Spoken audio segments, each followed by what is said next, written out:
D&D Beyond now fits in the palm of your hand with the free D&D Beyond app. It's the perfect toolset for beginners, regular players, and seasoned dungeon masters. Play faster with the guided character creator and access your character sheets, spells, and abilities wherever you go. All of your adventures and source books are at your fingertips, even when you're offline. Easily find and access the rules you need when you need them. With more features to come, download the free D&D Beyond app today. Hello, world. Welcome back to D&D Beyond Live. I'm Joe. I don't know. I do the content things here. I'm super excited that y'all are here. As usual, I am the least important person in this stream because I am joined by the absolutely incredible Riley Silverman, who is killing it with those glasses. Just out the gate. I absolutely love them. Riley, my old pal, and I are going to talk about how to just really quickly create a character so you can just play the game. So you can just play Dungeons and Dragons. So I came up with a couple of maybe kind of dumb methods that aren't like the best or most thorough ways to approach creating a character that you're just going to live with for like the next couple years and just really want to inhabit and make sure the backstory is really fleshed out. Today it's for people who are just like, I don't know, man, I just want to roll some dice and punch a skeleton in the face. Hopefully this episode will be useful to you. And if it's not useful to you, I don't know, hang out and just have fun. We love to see you guys. Thank you guys for being here. Business stuff, download the app. It's amazing. And we're going to be revealing perks for Van Richten's Guide to Ravenloft real soon. But enough of that. It's time to talk about characters. Riley Silverman, I have found that there's, like 3 levels of quick starts for characters. And by I have found, I mean, I made this decision and made it up 10 minutes before we went live. But to me, it's like if you're on the D&D Beyond character creator, which I am, will cue the screen share. Yeah, there we go. You've got like the standard, which is where like I really want to just like apply my art to creating a very like in-depth character. I want to take my time and make sure my spells are balanced and thematically strong. I want to really think about like what they bring to the rest of the party, blah blah blah, what I really feel like playing, and that's standard. That's I like that you put with spells, which is the one thing that can be changed for most characters, like most spellcasters. Well, not most. Not me. Like half me. All right, never mind. No, but I'm faithful to my spells. Once I pick a spell, I spell for life, Riley. Okay, remind me never to let you play a cleric in one of my games. Hey, can we do Revivify today? Nope. Healing word. I'm a healing word kind of boy. I got a healing word and sending. That's my thing. I have 2 jobs. I can say things and heal you or get a response, and that's all we're doing. Really, Joe? You don't want to do Guiding Bolt? Nope. Not on the list. Didn't pick it. Spirit Guardians didn't pick it. Sorry. I hand out Band-Aids and I can DM people. I can Bane and I can Bless. I ain't gonna. I can heal people, but only a little bit as a bonus action, as a treat.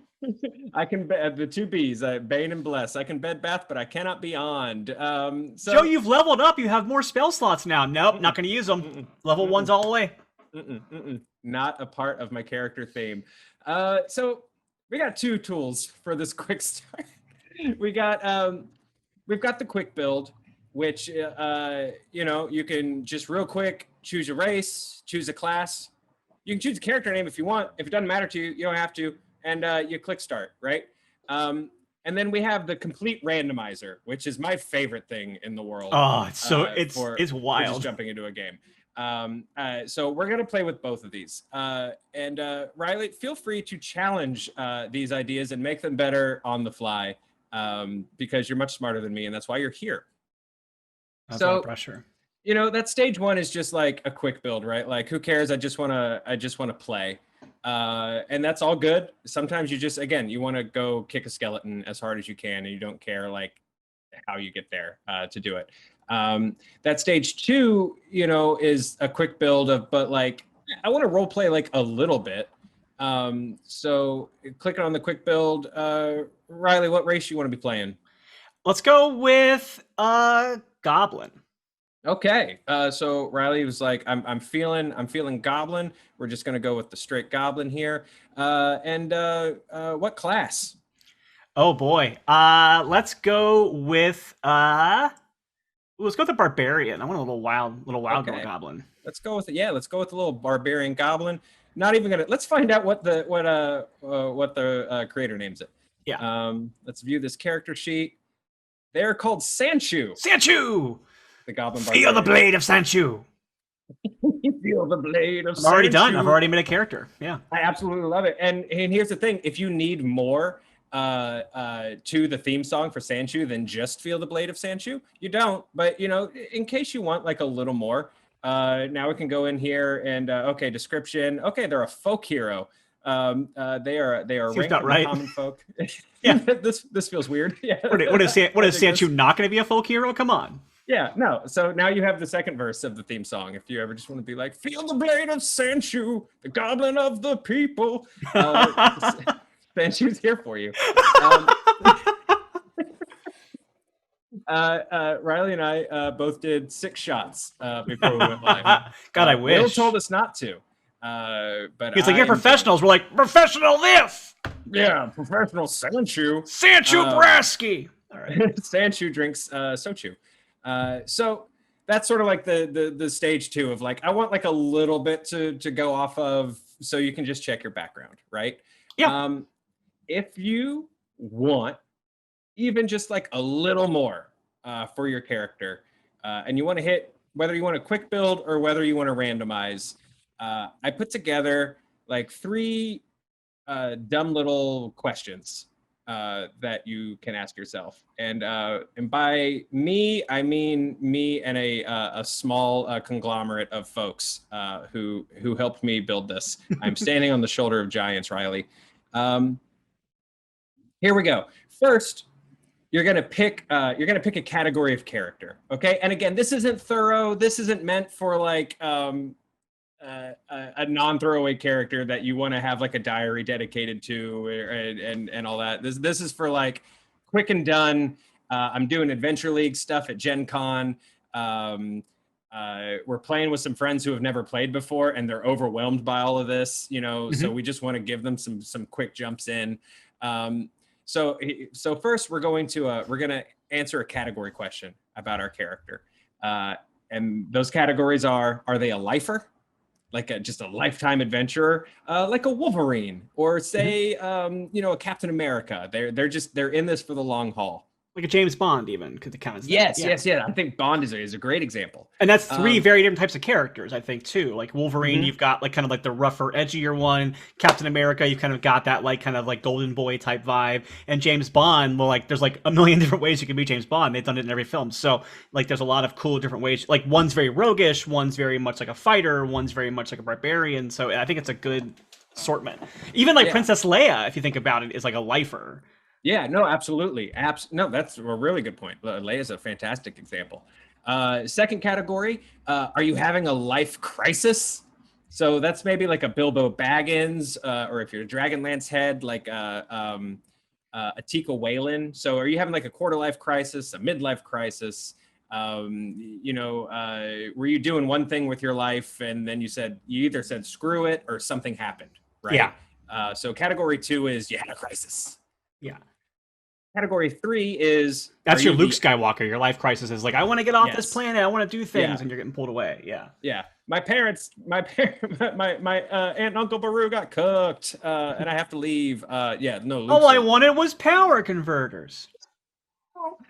Did you ever get those? I don't think so.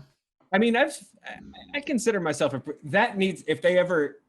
This Obi-Wan show that they're doing, sorry to non-D&D us for a second, but this Obi-Wan show needs to solve the question of the power converters. Yeah, I feel like, honestly, I think maybe like guilt. If like me wanting those power converters is what, like in my mind, like, wait, did my aunt and uncle die because I was so focused on power converters? Maybe you won't let yourself have them now. It's like self-deprecation from it. So I like that. What a background. Self-deprivation. Yeah, we're killing this. This is what you can do with a character. Your D&D character. Be what if Luke Skywalker didn't get power converters? Now you have a D&D character concept. Let's go for it. I love that. So. Absolutely. Yeah, exactly. It's as easy as this. Third category, the outlier. So this is the person that's a part of a group, but they're different. This is Maria Von Trapp from Sound of Music. The only I love that that's your go-to. This was our go-to. I love it. I love it. Our go-tos were Drist And which, by the way, how do you pronounce Drist out loud? I've never had to say it out loud before in my life. I probably would have said Drizzt. Let us know in the chat. Really work out those pronunciations in chat. Not because I want to know if I'm right or wrong, but because I think it'd be funny to see them. I have had a really bad habit lately of creating characters that nobody else but me can pronounce because I've gotten some weird like tick to how their name is pronounced. Like I had a goblin whose name was Zeeks, and like it was like ZY or like ZXKX or something like there's no vowels in their name, and it's like pronounce this correctly. Yeah. Okay. And you just kind of get in there and you do your best. But I'm pretty sure the correct it's mixed six pickle licks. always across the board, no matter what that is always the answer. Yep. So that's like our they're just like these folks, but like one major kind of difference. So once you choose that category, I got 2 questions to answer for each category. You ready for these, Riley Silverman? Sure, let's go for it. Okay. If you're a lifer, if you choose a lifer, we're gonna answer 2 questions. So let's pick. So let's start. Okay. Your character is gonna be a lifer, Riley. Okay. Complete this this sentence for me. I'm the best at what I do, and what I do is blank. This is a lifer. Yeah. Okay. I'm gonna say bard. This is a bard. What I do is bard. I am a musician. I'm a traveling musician. The best, and you're the best. You're the best. You're the best bard. Your tragic secret is I don't know how to play music. Perfect. Wait, that's gonna be a very terrible bard. No, I actually like making bards that don't do music, but yeah, so my Mr. Music. Okay, my terrible secret. Okay, this is a bard warlock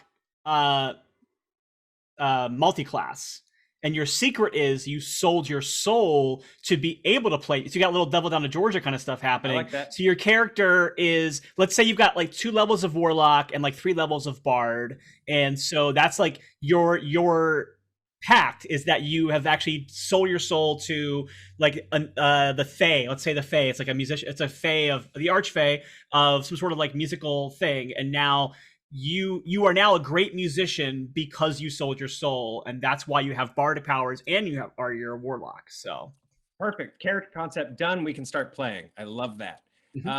Let's go through the crisis character. So this one's a little tougher. It's got 2 blanks in it. I was a blank until blank. Oh gosh. So we'll start with the first one. What was their former life? I was a. They were. We're looking at the D&D setting stuff right now. So they were a baker. Okay. They were a baker until.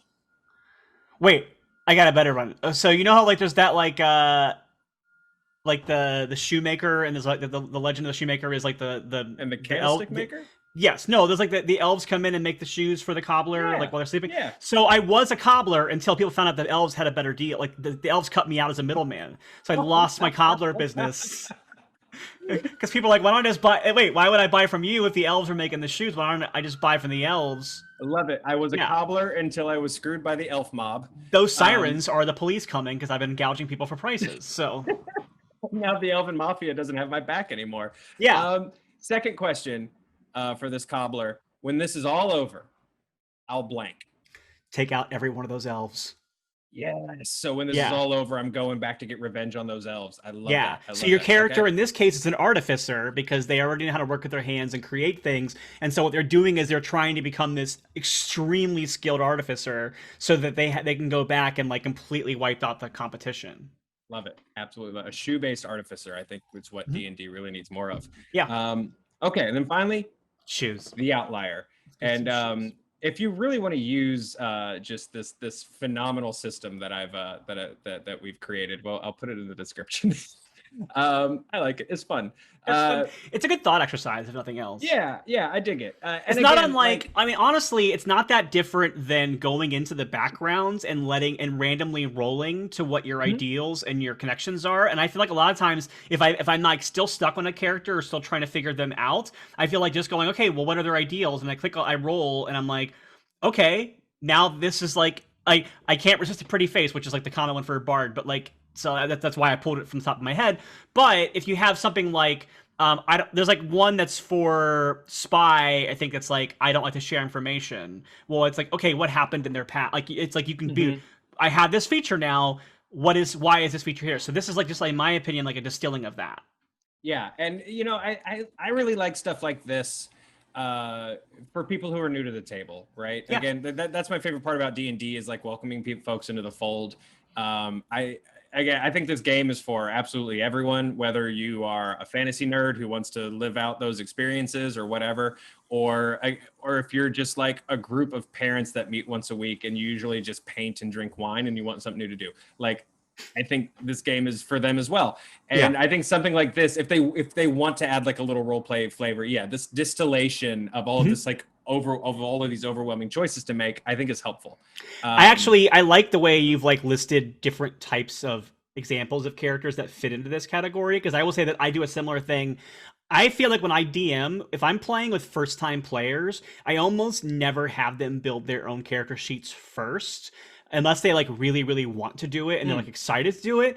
Because I personally think, and I think this is why the starter kit has pre-built sheets in it, in my mind, because I actually think it's easier to build a character once you've played with the character sheet and you know what the stats do than it is to go, okay, here's this sheet of stats, fill it out. And they're like, I don't know what any of the, I don't know what's the difference between intelligence and wisdom. I don't understand, like, what is dexterity versus strength? But if you've played a rogue or you've played a fighter, then you go, okay, I have an idea. I understand now kind of what these differences are. And then I can build a sheet based on it. I feel like I actually think the character sheet is one of the biggest hurdles to getting new players comfortable at the table. And I think that if you can kind of cut that out first and have them learn the mechanics of the game, I think that it's easier to reverse engineer learning how to make a sheet than it is to start from scratch. That's just my personal philosophy. Yeah, well, and that's why I love this randomizer so much. And it's not like, I know I work here, but I also just sit around and hit this randomizer for fun. It's like a fidget spinner. Yeah. But I was gonna say, reason why I brought that up about the character sheet is a lot of times what I will do instead is say, okay, what kind of character do you want to play? And then I will like name, and I'll be like, do you want to be an Aragorn? They say yes, then I might be like, hey, maybe we'll build you a ranger. If you want to be like, I kind of like, I will ask them what their favorite pop culture things are, and then I'll ask them who their favorite characters are from that, or who is someone you would want to play as a similar type to. So if someone's a big Marvel fan, they're like, oh, I really love, I love Black Widow. Cool, I'm gonna make you a sort of like roguey character. If I love Scarlet Witch, I'm gonna make you more of a sorcerer or something along those lines. So yes, let's get to your last sorcerer example. because they cleared it up in the show that she is a sorcerer and not a wizard. They cleared it up on screen, and I love the. Did they have like a conversation about it? I can't remember. I think that was more. That was in Falcon and Winter Soldier. Like no wizards, like whatever. Yeah. She's a witch. She's a witch. Okay, that's fair. That's fair. It's literally in her name. It's in her name, Joe. Scarlet Witch. Scarlet Sorcerer. No, it's not. That's not her name. The Scarlet Warlock. All of these names, which works best? The Scarlet Hag. If it had been Mephisto all along, it might have been the Warlock. Yeah, no, fair. Sorry, back to D&D. Sorry. No, you're fine. How dare we be entertaining? Let's try the third one, which is, are you the outlier? So 2 questions on this one. I am a weird example of blank, so your old life. Okay. Because of blank. I am a weird example of a teacher. Because I had magical powers. Awesome. I think that's perfect. You were like hiding them in your school, whatever. Cool. I love that. And then the second question, I can't rest until blank. I can't rest until I find the kid that I magicked away by accident or something like that. Like maybe like something happened and like a kid got. I don't know. Maybe that's too dark. I didn't mean it to be so dark. I meant to be like I love silly. it. I love it. I like that you went right to Die Hard. Just like why they put you behind a desk? Well, I magicked a kid. I magicked a kid. Love it. I absolutely love it. Okay. Here's 20 years later, you finally find that kid. They're actually fine. Their family just moved to Waterdeep and like didn't leave a forwarding address. Like I thought I matched them away for Vandal. No, I got a big job in the city. I've gone through so many adventures. let's I want to I think I have questions from chat, and they might just be for us to calm down. I don't know. So let's do a couple of these chat questions, and then I have a challenge for you, which I think will be fun. Cool. All right, a cup of squids, which is my new favorite username, asks, how do you take a one-off character like the ones we're talking about and still get into the role play aspect of the game, particularly with other players who presumably just threw their characters together as well? And I think it's, I want you to speak on this too, Riley, but I think it's, once we have sort of the basics of like these questions answered, we're already kind of doing it. We're already sort of answering questions of like, well, if that, then this, and if that, then this. And if that, then this, and eventually those things are really going to start coming to you. And if you don't answer them right away, you're going to figure them out in game, right? Yeah. I think. Yeah. I've actually become more of a proponent too, anyway, of not front loading your character with too much backstory when you're creating them anyway. Like I used to have a really bad problem with like writing like a whole novel about a character, and then like you get into play, like I've already told their whole story on paper before I start playing as them. Or you don't really you've written your character, but you haven't really prepared for how they're going to interact with the other characters at the table and the other things like that. So I actually think this is a really good exercise for learning how to role play as like the basic core aspects of the character first, and then bringing in your story elements. So I think that if you get used to how to play a character that you don't already have a bunch of stuff for, I think it will also help you learn to spoon in the details of what even if you have created the big backstory, which is great, be creative, have fun with it, create your characters the way you enjoy doing it. But this allows you to maybe be a little bit more patient with how it gets rolled out as the story goes on. So yeah, no, I agree with that. And yeah, I think some of those elements you're going to be able to figure out based on the kinds of questions you've answered, whether you're just rolling the random background stuff or you're using this incredible tried or true method that you can only find right here on D&D Beyond. Like with the teacher character you came up with. I'm a weird example of a teacher because I have magical powers. I can't rest until I find the kid that I magicked away. I think you've probably, Riley, just by making those decisions already kind of have some choices about like what they're like and how they talk and how they act and stuff like that. Are they a little nervous? Are they a little uncomfortable? Do they hate their magic powers because they magicked a kid? So yeah, I think those answers start to snowball. They better learn to be careful. They have definitely been put behind a desk. It's funny because some of the most fun that I've had in D&D is sitting down at a table with a character that I didn't plan out ahead of time and just like was given one or two together. Also, a thing that I've started doing as a DM is that I kind of treat the first couple of levels of a character, especially if we're starting level 1 or something like that. I kind of treat the character. I let the players treat their characters a little bit of fluidity, because I think that you have an idea of your character before you start playing, and then your character becomes something different as you're role playing them almost always. So I always home rule a little bit that like the first time they level up, I also give them the option of like tweaking things they've already done, and I think even in Tasha's they have a rule now where you're allowed to change your subclass when you level up if you want to, which I think is really interesting. But I take that a step further, and I actually give my players a lot of leeway to adjust stats and things like that based on not every time, but like an initial couple of games when they level up. I'll just be like, okay, take a look at what you've been playing as and see if you think these stats reflect how you've been playing them. And then if you want to tweak something based on that, I think that's fair. So yeah. No, and especially with new folks in the game, if we get 20 minutes in and you're like, I don't like that a wizard has to do all this stuff, or what, we'll tweak it on the fly, right? Yeah, totally. We'll get it figured out, as long as folks are having a good time. Riley, it's time for the challenge. Okay, let's do the challenge. Okay, are you prepared? All right, here we go. I am going to, I'm going to hit randomize, and I think I have to. Okay, yeah. So we'll make them a level 5 just so that we can get subclasses and stuff like that. We're going to allow multi-classing. Oh man, when you allow multi-classing at randomizer, you get some fun combos. So you get some joy. I definitely like. Wait a minute. I love when you multi-class and you've got like 2 levels of one class and then like 3 levels of another class of each one level classes. It's always fun. Let's see how it goes. So, do you remember? Before we jump in, I'm not putting you on the spot. I'm just setting us up for success. Do you remember our 3 categories? Our lifer, the crisis, and the outlier. Okay. Yeah. So I'm going to hit randomize. You're going to look at this. You're going to pick one of those. We're going to answer all the questions. And then we're just going to see how many of these we can make in 5 minutes. Cool. Sounds great. Or in 3 minutes. Let's do 3 minutes. 5 minutes is a lot of airtime. Let's do we'll do 3 minutes. To be fair, not when it's you and I and we digress on everything, but still, yeah, fair. Completely fair. Okay, so I am let's see here. I'm gonna get together. I just realized I'm cosplaying as Marty McFly today. How did that happen?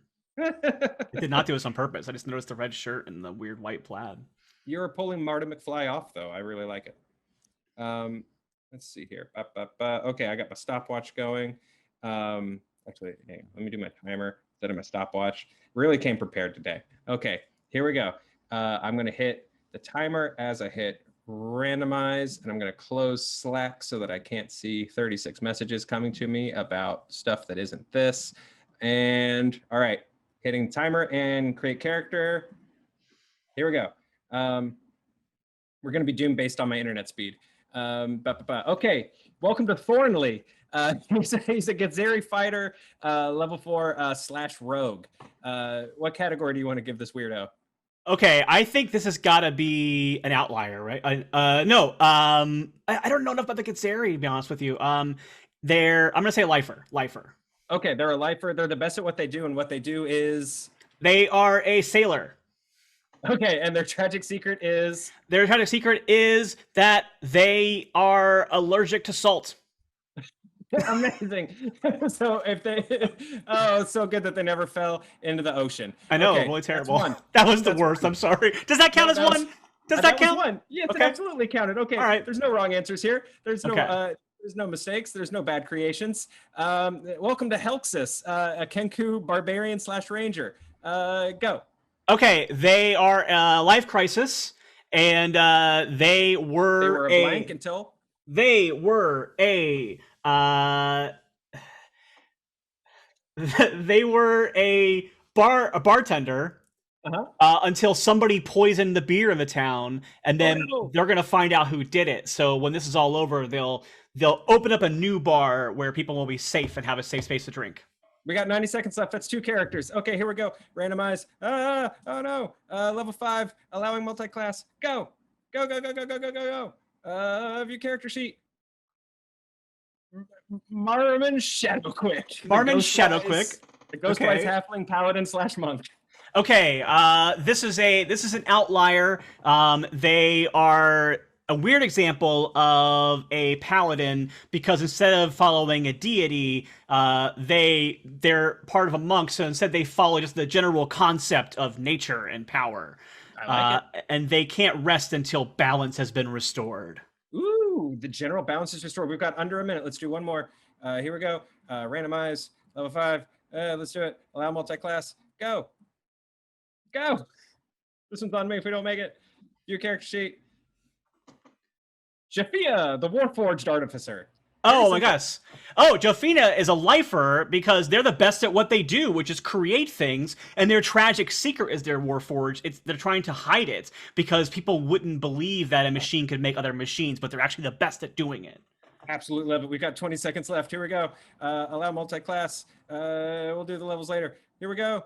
Well, they can't be a multi-class because they're level 1. I screwed up. It's okay. Oh, no, they randomized level. Level 18, Familia, Vera Warlock / Druid. You have 10 seconds. Okay, they are an outlier because they want to believe in nature, but they are a weird example because they also believe in this, like, dark god, and they can't rest until they've been freed of their pact. 2 seconds over, and we got 5 characters. We just made a whole table worth of quality characters. In 3 minutes, Riley. I think we did a really phenomenal job just then. I feel good. Which one of those is your favorite? Which one of those do you actually want to play? I think it's probably I don't think it's the sailor it's allergic to salt. That would be a pretty rough go of things, I think. But I think probably the Kenku that was like a monk was it a monk paladin? I can't remember. No, that was the Ghostwise halfling. I can't remember what the Kenku was, but the Kenku was the bartender.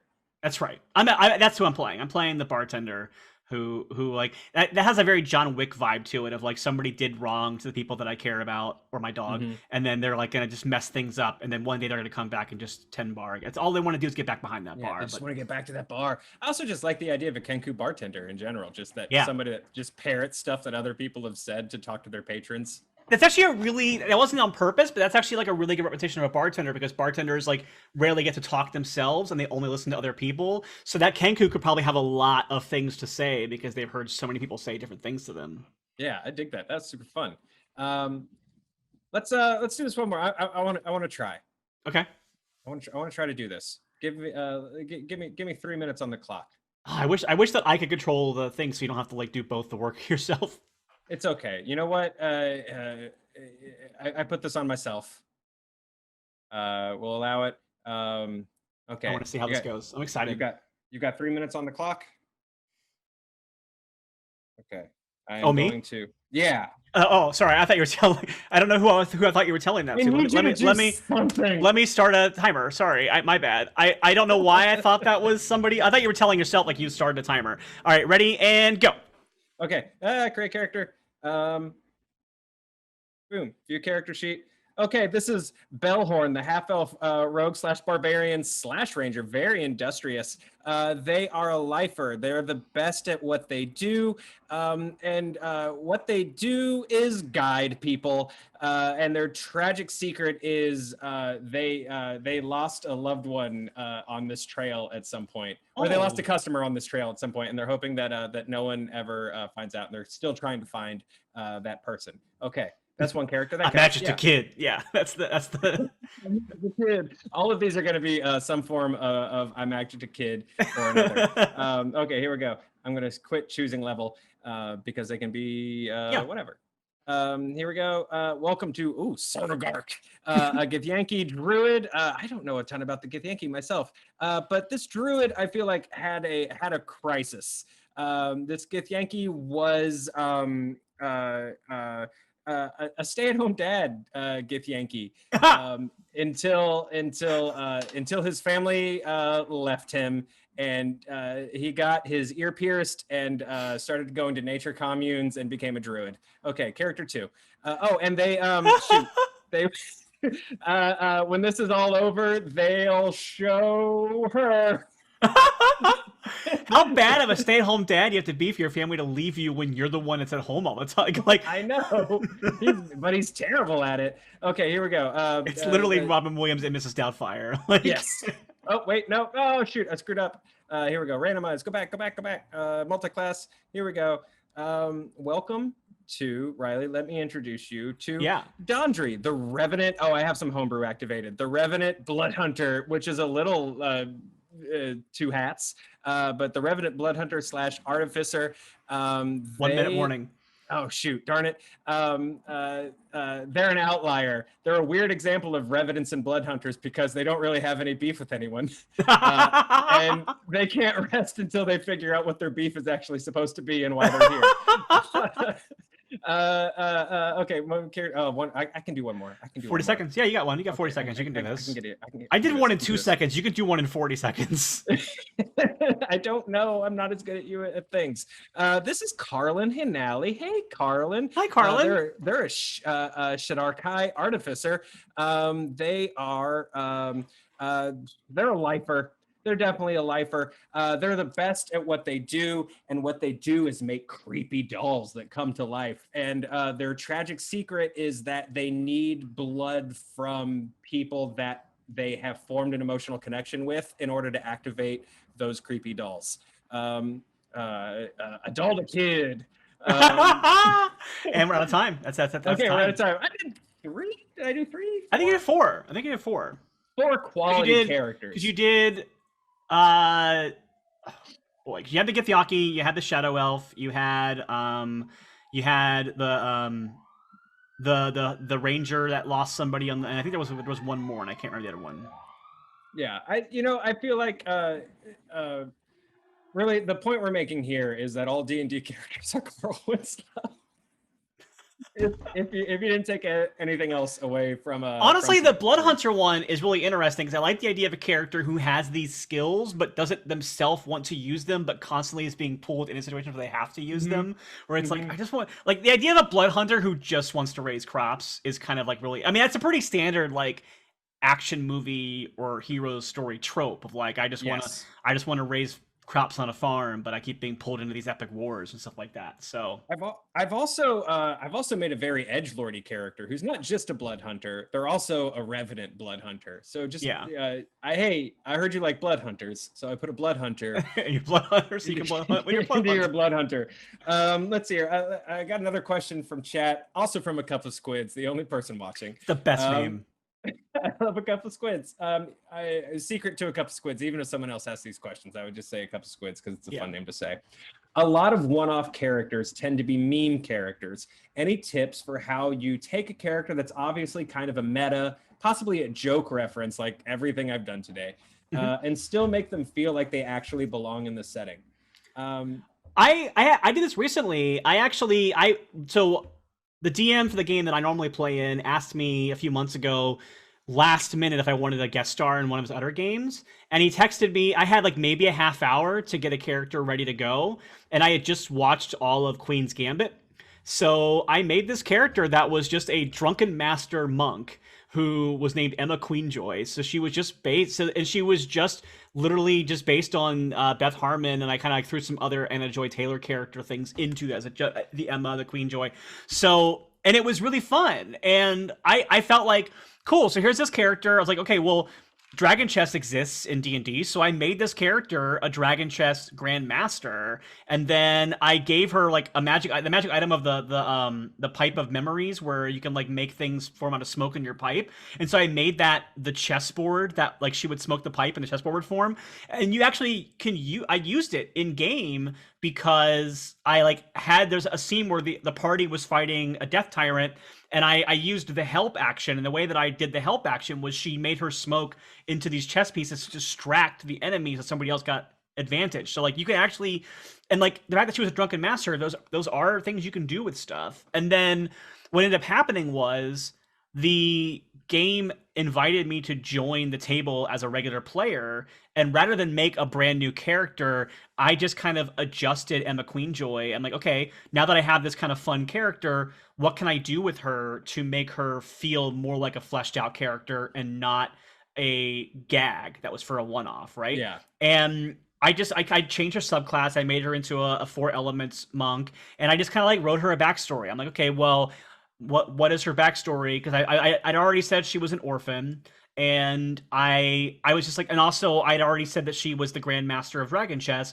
So I just wrote a thing where she has this mystery in her past, and while trying to solve it, she's been going to all these other cities in Faerun, investigating leads on what happened to her parents, and that's been where she's been competing. Like, so she'll go to a tournament to compete as a cover for her investigation. And so all you really have to do is, if you make this gag character and you decide you want to play it more, same thing we did today, where you look at the details that you've already given yourself and you just say, if this is true, why? Or if this is a thing that they have, like, why would this have been part of it? So I just changed the subclasses. It was more fun to take a longer term character and play a subclass that I liked better. I didn't do that for thematic reasons, but everything else that I did, I just was like, why are the choices that I made in that half hour that I made this character, if they're all still valid, why are they still valid? And that's all I did. Yeah, I think largely I think my advice for both writing and like playing a character at the table is just commit. Like, even if it is a bit, like even if it is just a clear joke, like commit as hard as you can. You know, we all watched Mortal Kombat last week, and like everyone knows what movie they're in, and they just commit as hard as they can, you know. And that's what makes it goofy and silly and fantastic, and that's what makes these like incredible like career performers be able to say things like, I have risen from hell to kill you, and you're like, yeah, because they've committed. So yeah, I think just really commit. I think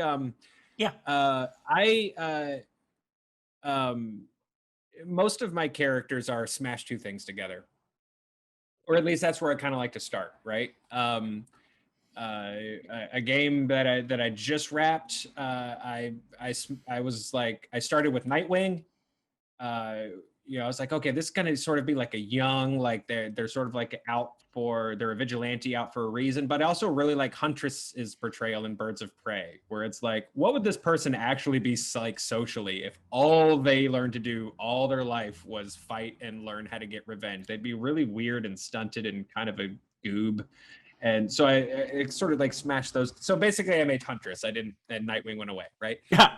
Yeah. And then in my current home game, my halfling artificer, Radwell Nert, I really wanted to base on the dad, the headmaster of Umbrella Academy. Just like a younger version, just like a real like uppity, just brilliant dick, basically. And I started to find out more things about him because I couldn't do the voice. Oh, that's fun. And he just kept sounding like he was an old-timey sports announcer.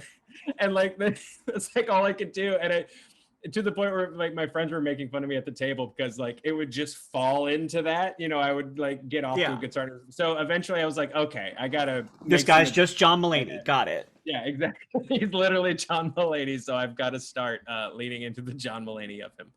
So yeah, I think just commit and build based on what you're doing. It starts as a joke, but it doesn't have to stay there. That's why comedy characters in animes or series or movies or whatever are the ones that can just all of a sudden in the third act, you come out of left field and just hit you in the damn gut emotionally. Because they don't have to stay comedy characters. Yeah.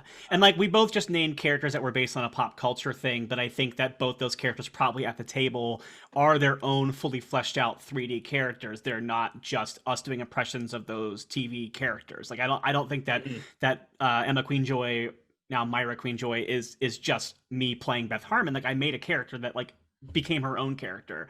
In my other home game, I'm playing a character who I think the cool thing about, like you mentioned, Joe, about the Huntress thing, the reason why I'm coming back to this is that I think that you were like, what I like about this character is this detail of she was trying to grow up with vengeance, and that made her a weirdo, right? Mm-hmm. So I have a character in a game that's a cleric, and I love clerics. I mean, I think they're really a really fun roleplay heavy spellcasters, so I'm kind of drawn to them, and also because they're awesome.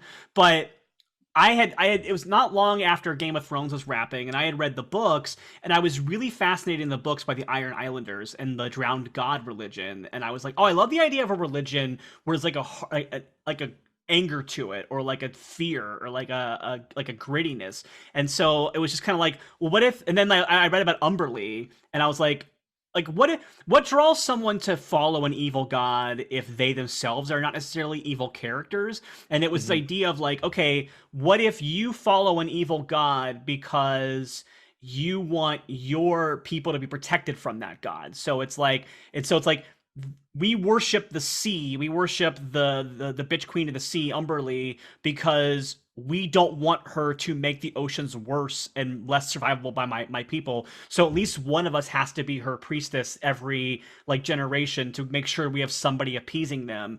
And like, if you're that character who like, I 100% believe in my god, and I worship her because I'm terrified of her. And I think it's a really fun angle to play. Yeah. And I think you answered the last question we'll close out here with in chat is Aaron Lore asked, what's like the simplest starting place you can have, like the simplest start character you can come up with? And I think you answered it really well with that, which is pick one thing. And whether it's I'm interested in this idea of a god, or whether it's a picture of a cool sword that you saw, and you're like, man, I really like that sword. Or if you're like, I have the idea for a bard, but they play like marching band quad drums and also use them as a weapon. Whatever it is. Whatever that one thing is, or you're just like, I don't know, they have cool bangs and they swoosh them a lot, like the that one, like the anime, like, like I just want a character that does that.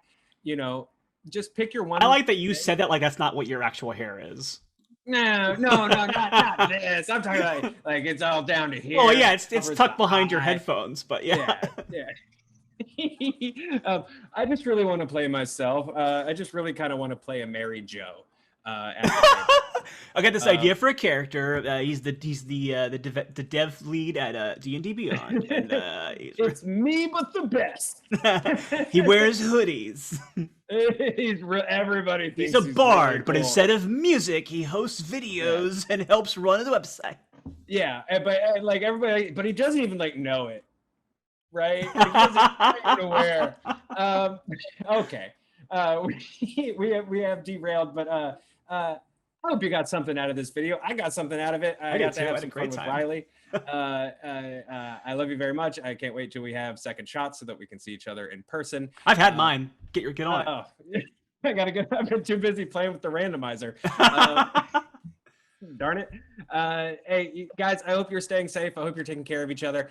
And as usual, if your answer to all of this stuff is like, cool, but again, I wish I had a place to play, go to our Discord, go to our forums on dndbeyond.com. There's always plenty of people looking for players, looking for DMs. Go say hi, find yourself a table, and yeah, have a good time. You are owed that game. You deserve it. So I absolutely hope you find it. This game's for you. It's for everybody. Riley Silverman, where can people find you on the internet? They can find me on Twitter at Riley J. Silverman and on Instagram at Riley Silverman. And check out Ripley Improv, my all-female comedy collective group that I'm in. We are launching a new show a week from Friday. We're doing a preview show this Friday on our Twitch channel. But I think anyone who's a big D&D fan or a fan of like genre stuff will love it because it is it's an improvised theatrical show about monster hunting. And so we're very, very... It's essentially a diceless RPG. So it's very, very fun and exciting. It was created by Lisa Pearl, and who's also a fan of in the family of fandom and such, so I want to shout her out. Very excited about that, so check that out. That'll be premiering May 7th. Absolutely, make sure you check that out. And yeah, if you got a player who's like on the fence about doing D&D because it seems too complicated, this is the surefire process to get him in there, people. Jump on it. And until then, we'll see you next time on D&D Beyond. Thank you guys very much. Be nice to each other. Take care. D&D Beyond now fits in the palm of your hand with the free D&D Beyond app. It's the perfect tool set for beginners, regular players, and seasoned dungeon masters. Play faster with the guided character creator and access your character sheets, spells, and abilities wherever you go. All of your adventures and source books are at your fingertips, even when you're offline. Easily find and access the rules you need when you need them. With more features to come, download the free D&D Beyond app today.